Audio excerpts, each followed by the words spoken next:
Hello, everyone. Welcome back to another episode of the Dr. Fernando Morales podcast. And today we have a fellow carnivore.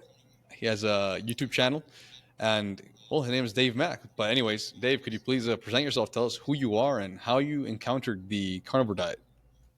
Sure. Thanks for having me on, Fernando. Really appreciate it. Um, I've been carnivore for about 2.5 years now, and it happened by accident. I was doing keto to try and reverse my pre-diabetes and also to get a handle on a drinking problem that I had. And soon after being keto, I realized, to take a step back, prior to going keto, I hadn't been eating anything much in the way of natural food. You know, Mm. my diet was pretty much ultra processed. I was eating eggs sometimes, but apart from that, it was an ultra processed diet. So when I switched to keto, I started to notice some changes in bathroom habits. And basically, straight after eating, I'd find myself in the bathroom. And obviously, not that's not a pleasant experience. And you start thinking, well, what's the issue here? What's going on?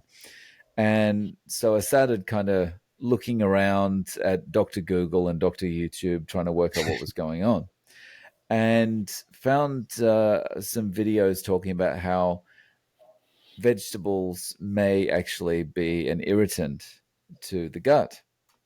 And so I was, eating the veggies, not because I liked them, but because I thought, well, this is a good source of vitamin C. I've always been told I need to eat these things, so I'm going to eat them.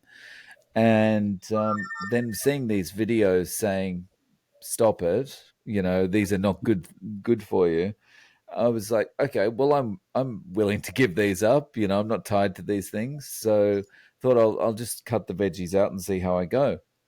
And so I cut the veggies out, and kind of the rest is history. I've been carnivore 2.5 years now, and the sudden bathroom visits basically stopped straight away. Actually, with the bowel movements, when you first transitioned to carnivore, did it diminish? Like the amount of times, would there be days in which you didn't go to the bathroom, or how was your experience with that? Yeah, once I got over that, the plants trying to kill me part, Yeah. yeah, it became very, say, like irregular or intermittent or something like that. It wasn't like the normal kind of one a day or two a day kind of thing. It was maybe one every 3 days, one every 4 days, and it was like we'd get to the point where you're thinking, what's happening? I don't feel constipated. What's happening? And then it'd be like the next day, oh, okay, all right, it's still there. And not not to get too graphic, but in my previous kind of ultra processed days, um, they were Ooh, large. large. Yeah. Yeah, like they're because I mean, basically, your body is going, well, there's nothing here that I can use. We need to get this out, and it's not like that anymore. You know. Yeah, because that's also something a lot of people encounter early on. Oh my God, I'm not going to the bathroom every single day, 5 times a day, and they think they're constipated, but they don't have any other symptoms apart from the diminishing in frequency in which they go to the bathroom.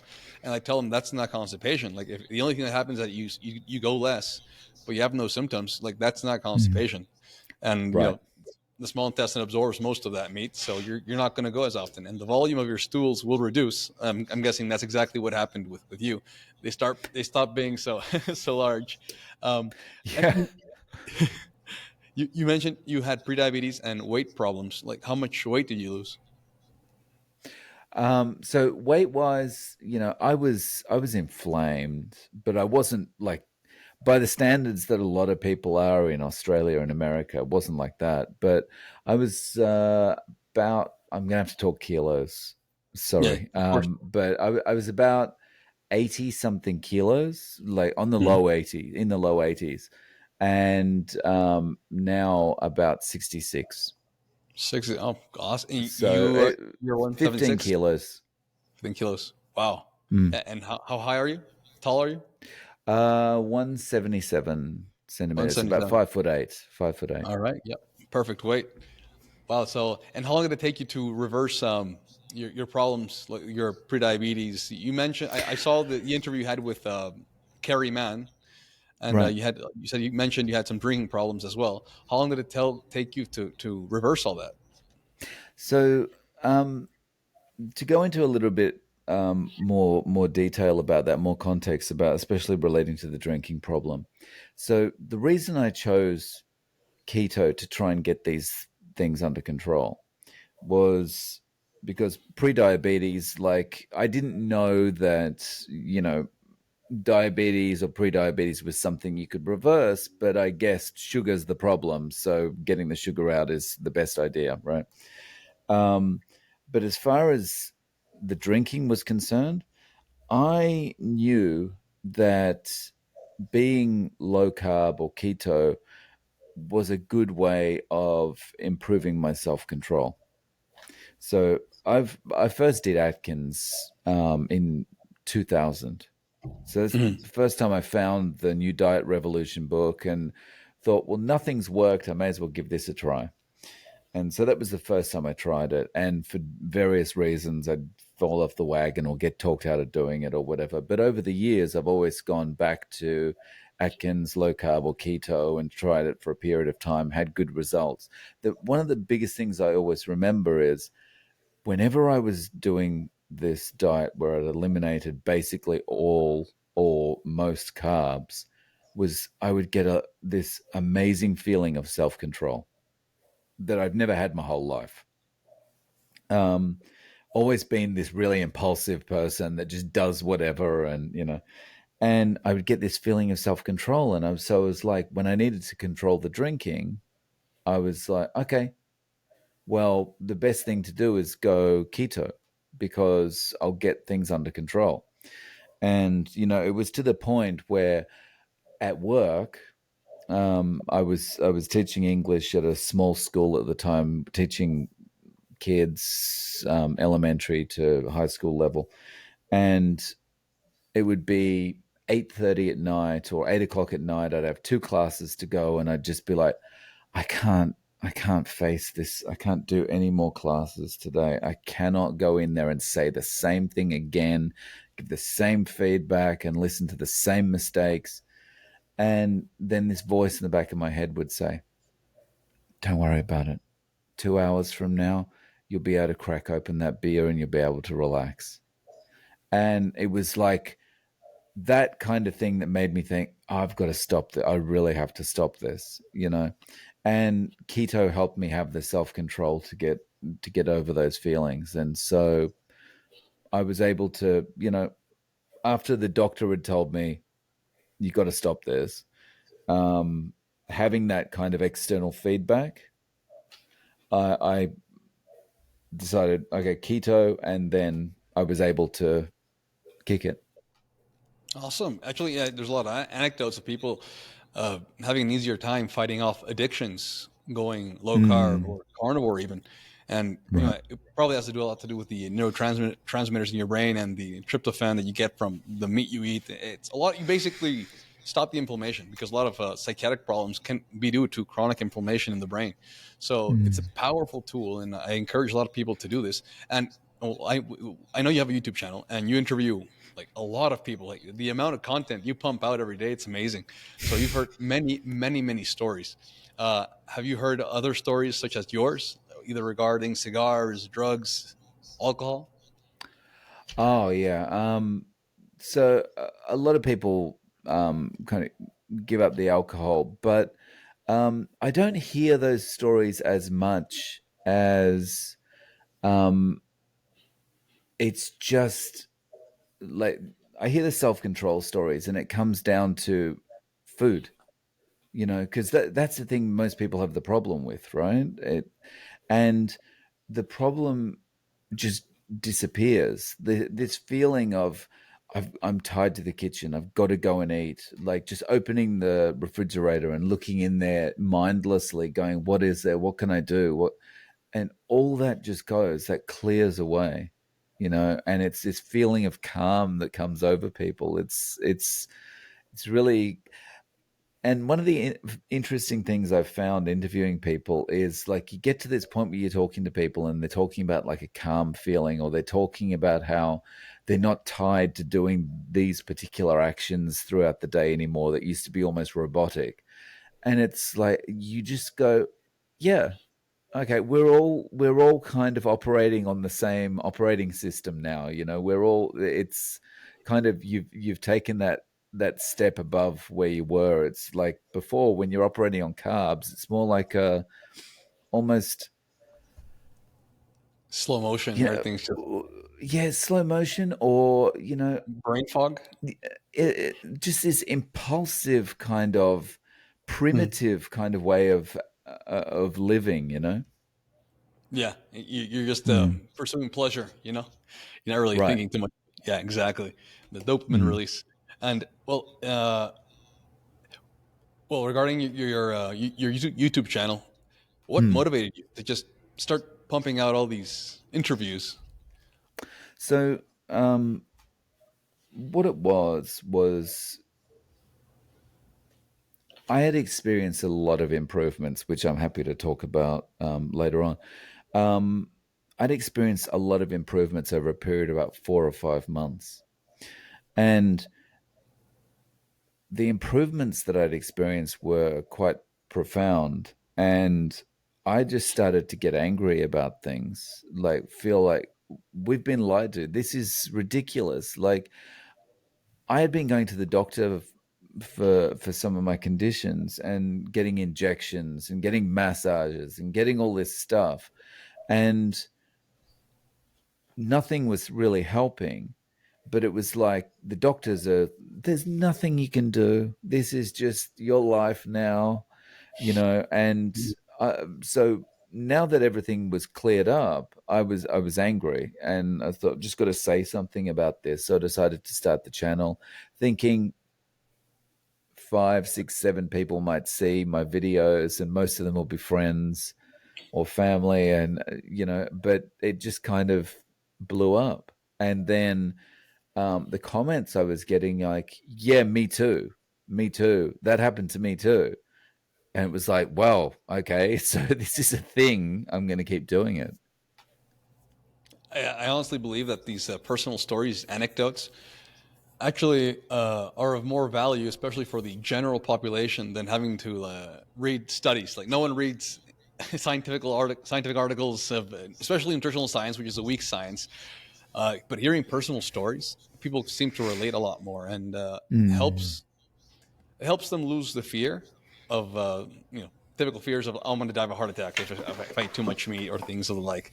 And then I think that's how they get their foot in the door. And then they start finding out about other doctors like Dr. Ken Berry, Dr. Anthony Chaffee, and then other scientists, and they only reaffirm what they've in a more scientific way. Like, okay, this cholesterol is not going to kill you and things like that. So I think what you're doing is amazing work. Like you're helping people see the stories of your day-to-day Joneses, or I forgot what the expression is, but you see what a normal everyday person can Mm. do some tiny changes and create a huge improvement in their lives. And I remember in this interview with Kerry Mann, you mentioned that you want to have these stories of like the average Joe. I mean, sure, there's people love extraordinary stories, and people with cancer, autoimmune diseases, they go carnivore and everything gets reversed. But also, I think that sometimes creates people think they fail if they don't feel an improvement right away in carnivore, because they see these Right. anecdotes and they get like, what's like, why ain't I reversing these my condition as quick as that? And everyone's a bit different. So I love that Right. you have so many stories people can see that it's different for Right. everyone. And I think that it even takes a step, it's even a step before that, right? Because when someone's just watching the videos, they're like, oh, this looks interesting. I'll see what this is. They're not doing any diet at the moment. Maybe they're suffering from diabetes, or they're overweight, or whatever it is. And they watch the video, and it's like, yeah, but that's not going to happen to me. right? Because you go through your whole life. Like I kind of look at it as one of these kind of Oprah effect kind of things. Like if you remember Oprah in the 90s, she would have like someone on that had lost 1 million pounds in 2 minutes, eating nothing but blueberries or something, and that was suddenly the superfood that everyone was going out buying or whatever. And like you'd sit and watch that and go, yeah, that's nice, but it's not going to happen for me. I know my body. I've never been able to do anything like that in my life, and it's not likely to ever happen. And so I think the important thing with the stories is it's good to have, this like I lost 250 pounds in a year kind of stories, right? But it's also important to have the stories that are kind of not as like billboard worthy kind of stories that you would think like, Yeah. so I just feel better, or like I don't have depression anymore or something like that. Like it's a big thing, but it's not the thumbnail that'll necessarily Yeah. get everyone going, oh my goodness, I've got to watch this one you know Exactly. No, I Big, keep on doing that work. I think we need it in the carnivore space. You mentioned earlier on that you felt you were lied about. When you discovered carnivore, you got mm, better. You're like, okay, I've been lied to about nutrition for such a long time. Did that, by any chance, spark even more curiosity in you to question yourself a bit more? Like, what else have I been lied to about? Things such as, for example, sunbathing. You have to put on sunscreen like crazy, or things of yeah. like, I've got to say, like, since this time, and it just seems to get stronger, and the feeling seems to get stronger and stronger and stronger, is when there's an expert out there talking about everyone needs to do this to be healthy, or everyone needs to do, take this or whatever. Um, I was like, no, I'm not sure I believe this anymore. I a perfect example for me, and hmm, I don't want to get too much into talking about like vaccines and stuff like that because this yeah, is going to be on YouTube, but like just going back to when I was younger, I never had the yearly flu one, mm, um, ever. And then I started working for a bank when I was around 24, 25.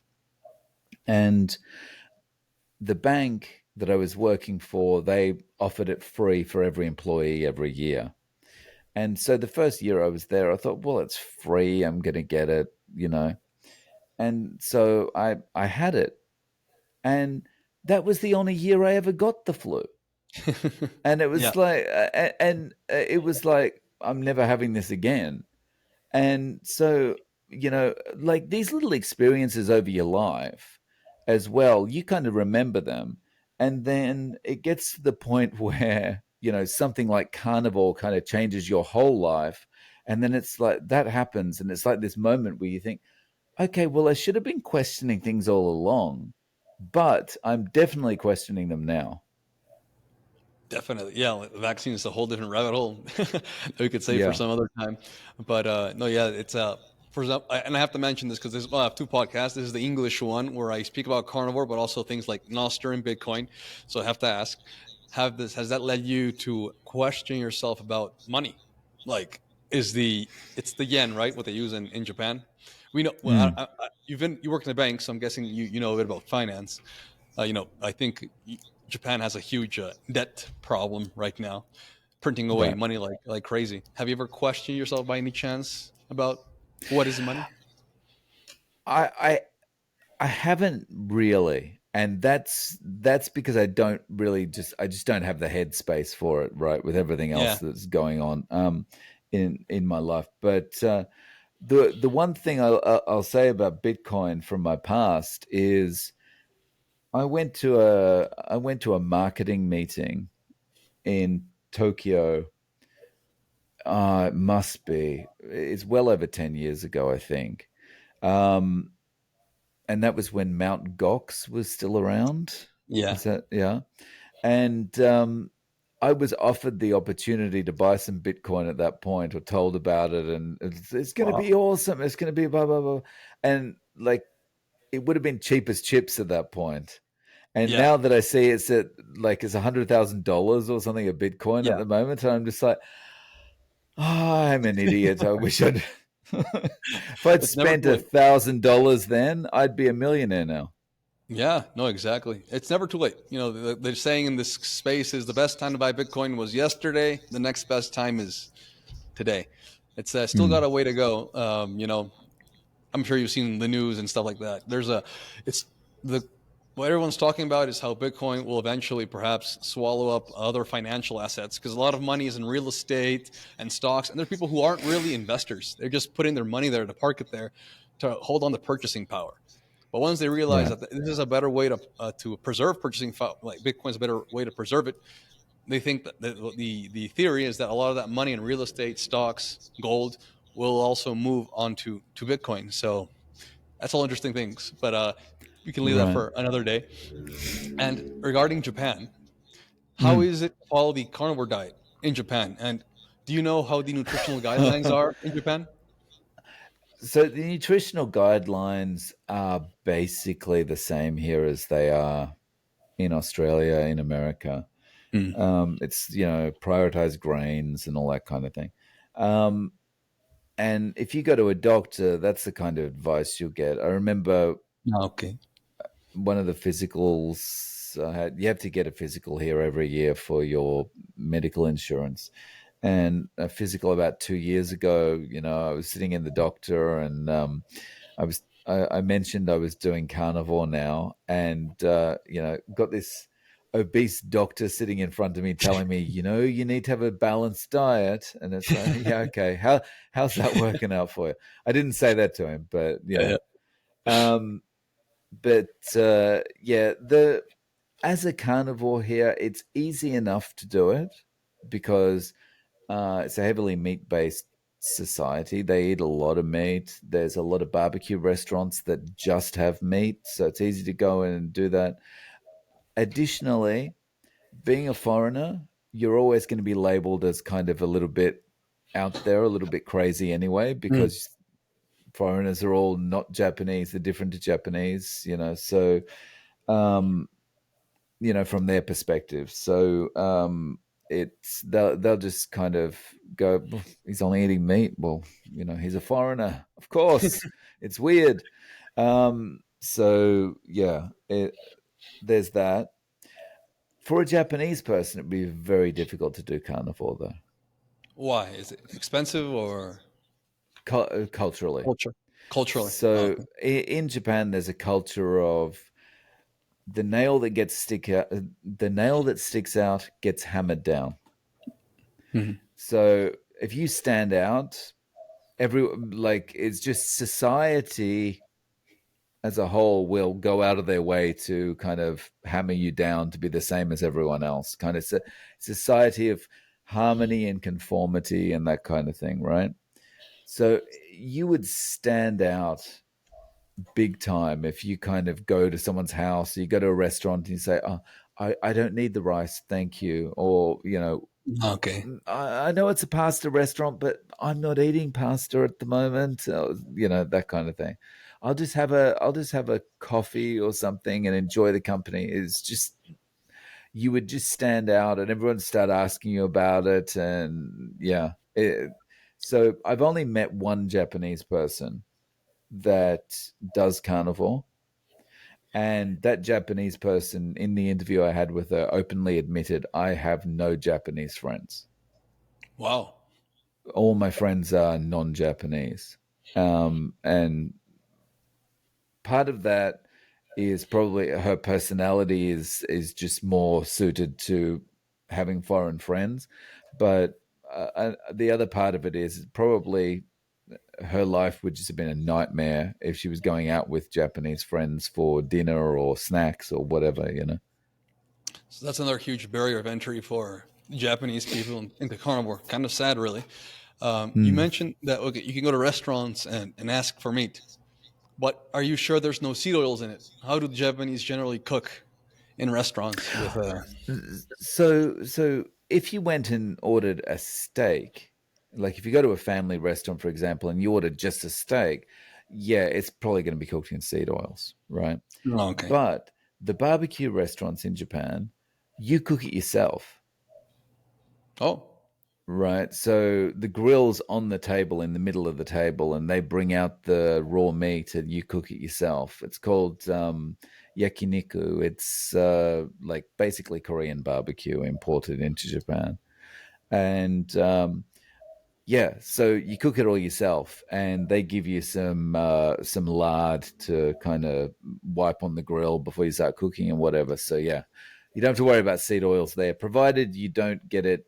Like if you say to them, don't give me beef marinated in anything, right? Because sometimes they'll give it to you marinated in like oils and stuff like that with mm. sesame seeds and things all over it. So you just ask for like the non-marinated stuff. It's okay. Well, sounds a lot like a hot pot in China. I went to China Yeah, once, and yeah, they give you yeah. like raw food and then a pot full of hot water, and you prepare your own food. It's pretty cool. That's good. I guess that's a good strategy for foreigners visiting Japan. What's the name again Mm. in Japanese? This That one's called yakiniku. That's where you're just grilling beef. Yakiniku literally means grilled beef. oh, cool. And like you mentioned, hot pot. They have something like that in Japan, where the boiling water's in the middle of the table. That's called shabu shabu. Sounds And shabu shabu literally means swish swish. So it's like you put the meat in, swish swish. They take it out and eat it. interesting. And do you implement any other lifestyle changes apart from diet? Like I mentioned earlier, for example, sunbathing, grounding, stuff like that. No, no, nothing. Yeah. Like, as far as grounding goes, like in Japan, there's not a lot other than concrete in Japan, if you live in a city.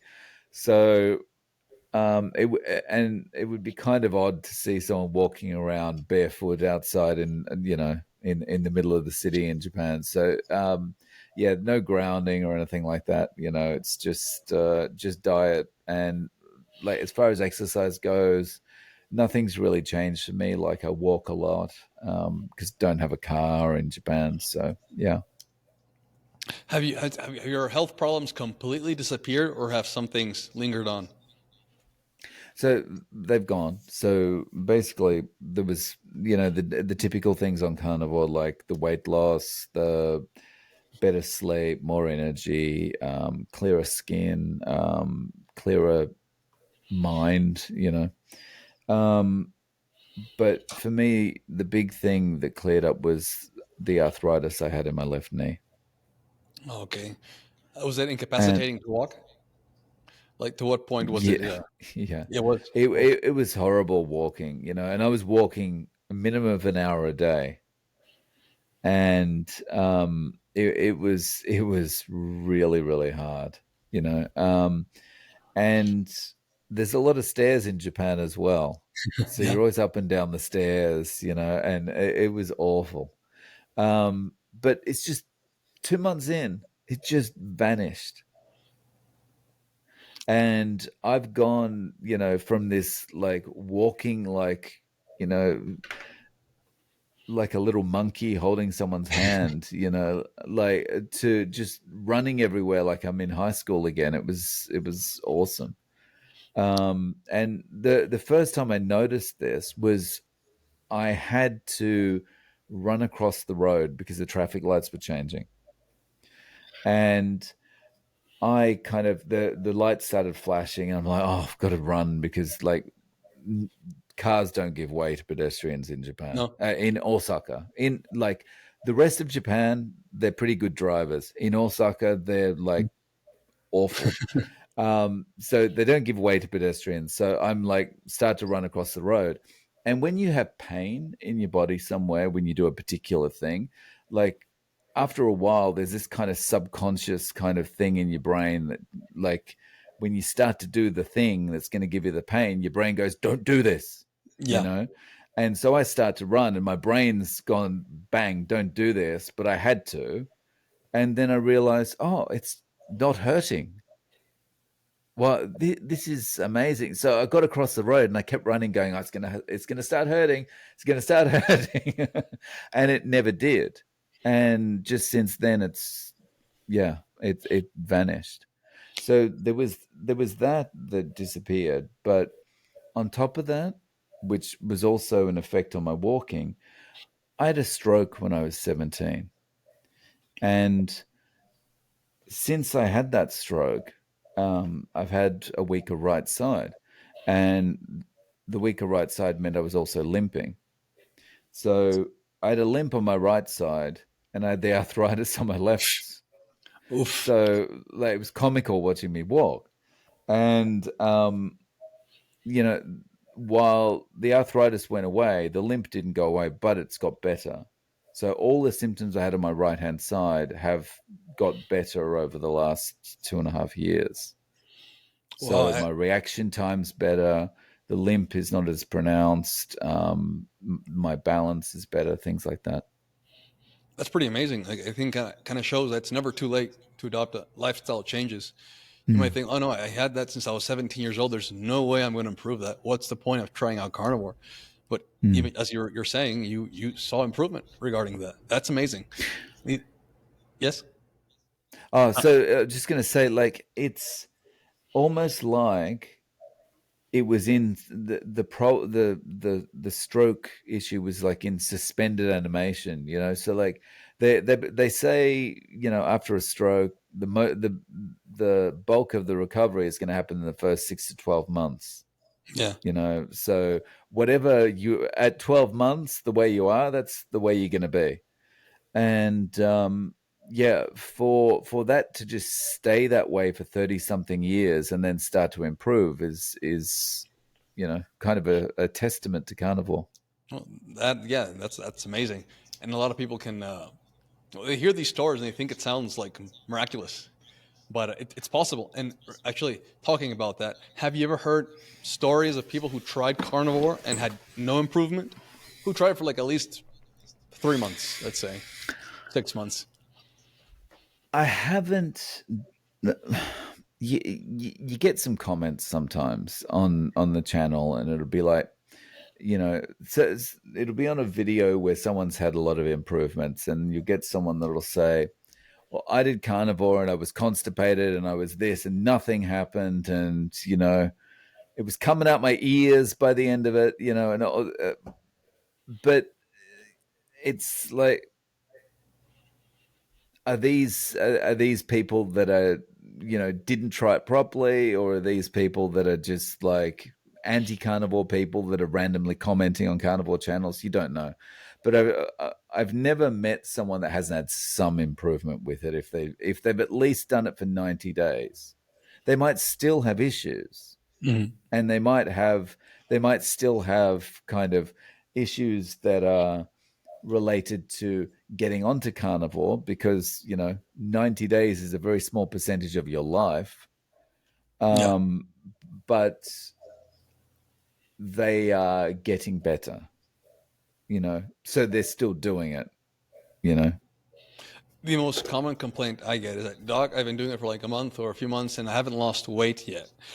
I tell them, well, a lot of times you have to also discard other pathologies, and generally these people end up having hypothyroidism. So it's Right. not like carnivore will cure absolutely everything in a miraculous way. Right. It doesn't. If you have other underlying conditions, it can make recovery slower. But And it probably reveals those conditions, right? So yeah, it's like you were going along without knowing you had this problem, just thinking, well, I drew the short straw, and I'm always going to be feeling sick. I'm always going to be this. And then when you start to see some improvements in your health, and you notice not losing weight, that's just uncovering the problem, right? yeah, and they generally leave out the small improvements because you always focus on the bad. Mm, Like if your knee is still hurting, you're probably not going to pay attention to I sleep better, I have more energy during the right. afternoon, and things like that. Yeah. Because there's generally improvements in some areas. Well, there could be some symptoms that develop. For example, I've been talking a lot about oxalates recently. I don't know if you've had anyone on your show that talks about it, but I think it's something that's not talked about nearly as enough as it should be. Mm. That can lead to so many conditions. Like, because since they can deposit in any tissue in the body, it can literally be in the thyroid, in your muscles, in your joints, bones, etc. So I don't know if you've had. Do you have anything to say about oxalates? People who eat like green shakes and stuff like that. Oh yeah. I think from the people I've spoken to, the people that have the most trouble after they've gone on to carnivore, it's like people that were doing like the juicing and the spinach Yeah, smoothies and all that kind of thing. Those are the people that tend to have the most trouble. But I recently I'm hearing more and more the people that kind of can control the issues related to that, they just have to introduce something like having black tea once a day or something like that, and that kind of calms things down. yeah, it's part of the protocol. I always recommend Toxic Superfoods by Sally Norton. It's a very Mm. easy to read book. People can see what the problem is and how to solve it. And if you follow the recommendations and you feel better, it's probably due to oxalates. So I highly recommend that. And when you Mm. transition, well, when you went on carnivore, do you do it abruptly or do you slowly transition into it? So mine was abrupt because it was just like so going into keto was abrupt because it was just like okay, well I need to get this drinking problem under control, and also the switch from keto to carnivore was like abrupt as well. It was just like veggies one day, no veggies the next day. Um, and as far as symptoms for me, I didn't really experience any problems like you would typically hear from people. But I think that's because I'd had 2 decades before that of being on and off keto and low carb. Yeah. So I think my body was kind of, oh yeah, I know. Oh, okay, we're back at this again. I know what you're doing. Yeah, that definitely helps. Being in keto beforehand, you can usually jump right onto carnivore.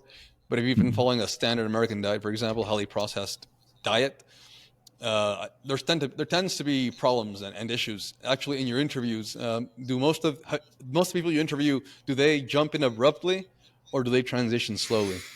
So I tend to ask people at the end what they would recommend to others if someone came to them for advice, and that usually gives me an idea of how they started.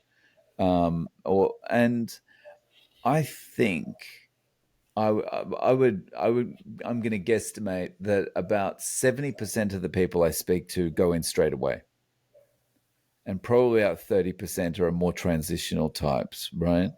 And I think that's just like that's kind of moderator versus abstainer kind of personalities. Like I'm an abstainer. I Yeah, can't be a social smoker. I can't be a social drinker. I can't be a social cake eater or something like that. I'm either a cake eater or I'm not a cake eater. And so I kind of get the having to jump in straight away thing. I think probably carnivore is maybe easier for someone who's an abstainer to do hmm, because abstainers go through life having to be 100% a particular way or I can't control anything. And so when you get to a point where it's like, well, the diet is you have to be 100% this way, it's just like, oh, okay, well, I'm going to be pretty good at this. I've been practicing for this all my life. excellent. Actually, the incidence of complications, let's say, or secondary effects, do you see them? Are they higher in the group that transitions abruptly, or slowly? Do you have any idea? That's hard to, yeah, it'd be hard for me to kind of split Yeah. it out without rewatching most of the videos again. But yeah, I mean, most people talk about problems going in. So yeah. Well, and then there's also the what is it? The survivorship bias. Like those who you're interviewing are those who made it. You're not interviewing those who Right, right. perhaps. I don't have anyone on that couldn't get off the toilet and decided to pack it in. Like they're not coming to me going, "Hey, I want to share my story." Yeah, I can imagine. And well, as we talked about a bit about this before going live, but most of our viewers on our YouTube channels are over the age of 40. So, well, that's it's great for anyone to adopt the carnivore diet, and well, we understand that usually this is because these people tend to have diseases already diagnosed, and they want to find a way to solve them. But I think it would be even better to prevent this from happening in the first place. And I Right. think targeting the younger audience would be perhaps something fruitful to try to do. Do you have any idea what the carnivore community could do to try to get this message, the carnivore diet message, across to the younger population? It's difficult because, when I think back to when I was in my early 20s, if someone had come to me and told me about this, of course I would have thought they were crazy, but I would I would have been like, how can I give up the alcohol and this, that, the other, because that's going to impact my social life so much. But these days, I wonder if there's a way that you could kind of sell carnivore as, do it for 90 days, and it's this big challenge that you can use for content on your Twitch or your YouTube or whatever, while you're going through the transition from a regular diet to carnivore or something. I, I'm not sure, but yeah, it's difficult because the motivation, as you said, the motivation's not there until you start getting the problems. Yeah, fortunately. But if you can convince them to try it for the 90 days, I mean, because there's a lot of sick young people now, right?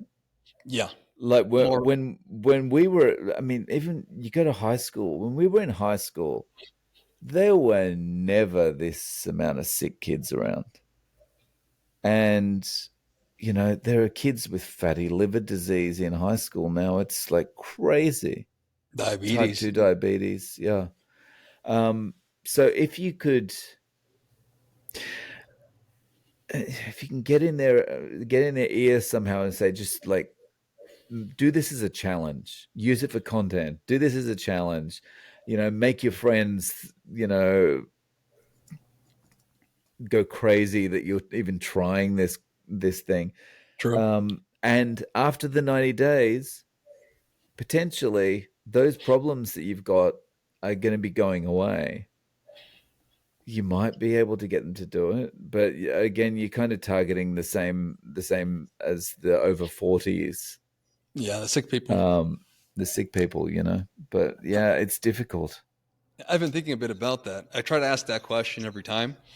Eventually, the exchange of ideas, something's got to come up. What I've been thinking of is like, you know, young people usually tend to look up to someone. They have like an idol or Right. something like that. So maybe like a sports team that goes carnival. I know that people like rugby. I'm guessing is also a big thing in Australia, not just New Zealand. Right. Uh, like the All Blacks, for example. I've known that I've seen Professor Bart K's content. He says that there's carnivores in those rugby teams Mm. and stuff like that. And Latin America football is very popular. It'd be pretty cool to get some of those people to talk about carnivore. Young people look up to. I think that would be a great place, like a great target would be these sports teams and stuff like that. But that's just an idea. Yeah. So recently, I think there's been some articles in newspapers in Australia about some of the Australian rules football players adopting carnivore as well.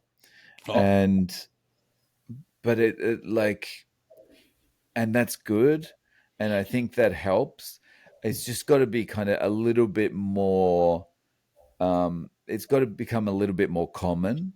I think, like if it's like you said, if it's the whole team suddenly does it, then that's when people really notice, right? Because if it's just a few players here and there, I think the trouble is when the news reports about it, then there's always someone in the news report to rebut it, mm, right? There's always true. someone from like some university that's got no real experience in life. They've just been researching their whole life or something, going, oh, yes, but, what's going to happen to their cholesterol? And that's all they've got to say. Yeah, And then everyone's like, oh, yeah, okay, well, so these guys are just doing it, to win some games. And of course, they're going to go back to a regular diet after football and all this kind of thing, right? but yeah, like this is the start of it, and then if I guess if teams realize, okay, well, this is giving us an edge, we're all doing this, and then that gets out there, then yeah, I guess that is going to be more of an influential thing.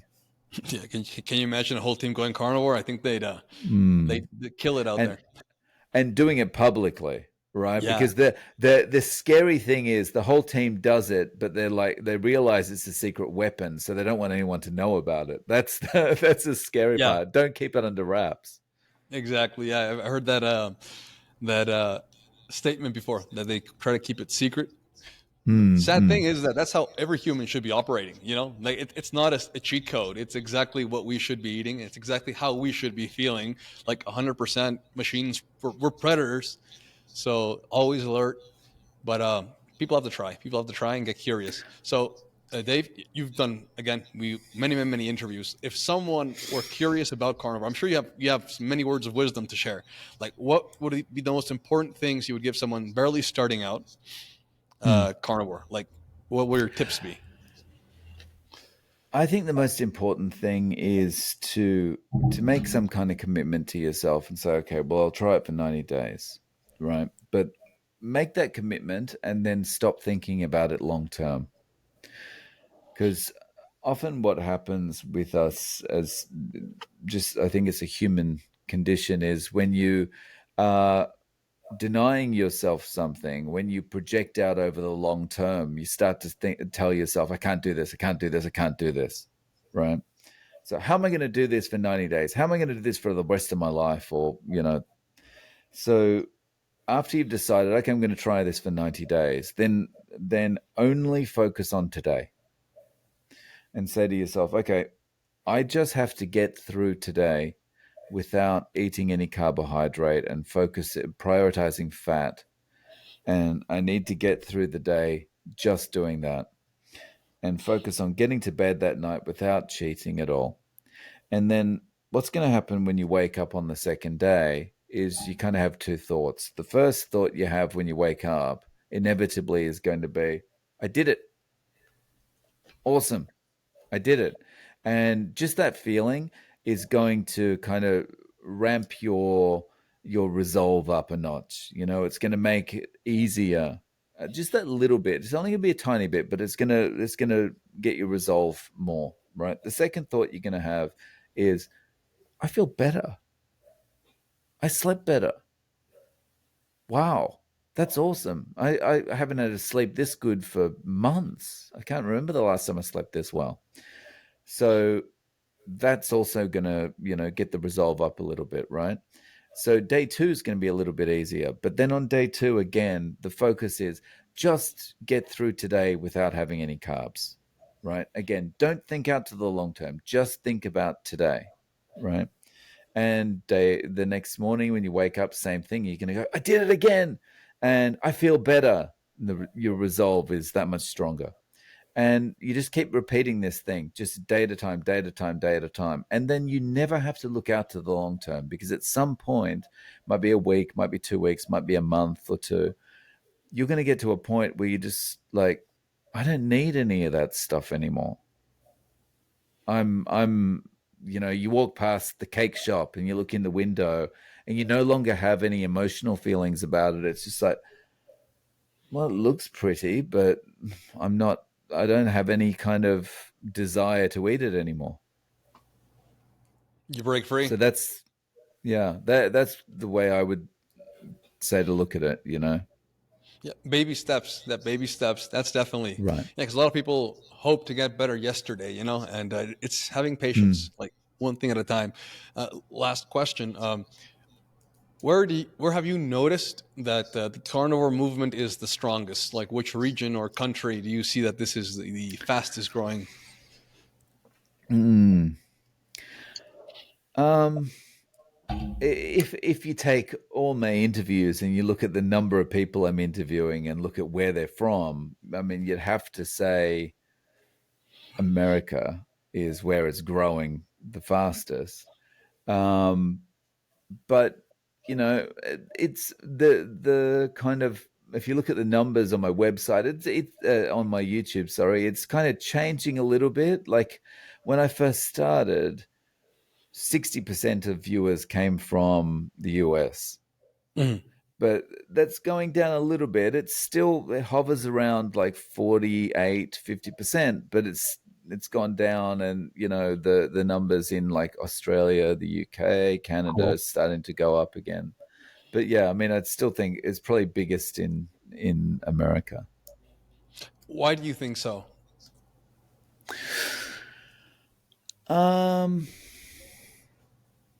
it's I don't know. My impression just from interacting with people, watching the news, having lived in America for a short time, might be in America people maybe are more likely to question things. Like, It might be something to do with that. yeah, because like, when was the last time you went to Scotland? Like you mentioned Japan, for example. It's really hard to be different from from the crowd to do something different. Right. Uh, how is the mentality in Australia and Scotland, for example? Is it the same? Well, in Australia, I think in Australia we question things, and have maybe a more cynical view, but of things, and more likely to kind of criticize things in a more joking way and stuff like that. But I haven't lived in Australia for 19 years, so I Oh, don't know how things have changed. Just certainly, I imagine things have changed a lot over the last 4 or 5 years after yeah, everything that's happened. yeah, But yeah, I'm kind of not an expert talking about that anymore. But I think people are getting probably more likely to question things now than they ever were in the past. yeah. I think I the would the moment imagine. is ripe. Yeah, the moment is ripe In for these type of movements. in Scotland, um, it, I only look at it from afar. The last time I was there was in 1995, and it was Oh, wow. for a few days. So yeah. Um, but yeah, they've got their own turmoil in Scotland with different things, and their first ministers changing and all sorts of things. So I'm not sure what's really going on there. All right. Well, Dave, thank you very much for sharing your story, your point of view on the carnivore diet. Where can people find you if they're interested in checking out your content? So, best place to find me is YouTube, and they can type my handle in, which is at zero carb, or the name of the channel is No Carb Life. Perfect. Do you offer, by any chance, like consultations or group talks or something like that? At this stage, I don't. No. Yeah, I'm just at this stage. I'm kind of just interviewing and meeting people as that way. Yeah. Definitely an important job. Well, Dave, thank you very much and hope to see you very soon. Take care. Cheers, Fernando. Thanks for having me on.